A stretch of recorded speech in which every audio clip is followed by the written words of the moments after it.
pinakamahihirap sa lipunan natin, lagi yan sinasabi ng mga statistics natin, ang mga nakatira sa coastal areas, mga mangingisda. Ang problema po talaga, nung dumating nga po yung panahon na dumami na yung mga komersyal na palakaya, unti-unting nagkaroon ng kompetensya.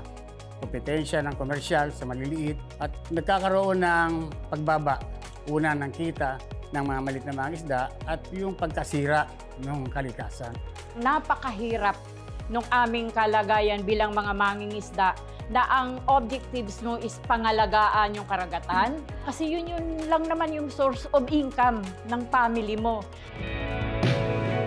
Itong moving forward natin, kailangan tulungan naman ang maliliit na fishermen na kayaning lumabas sa mas malalim na lugar.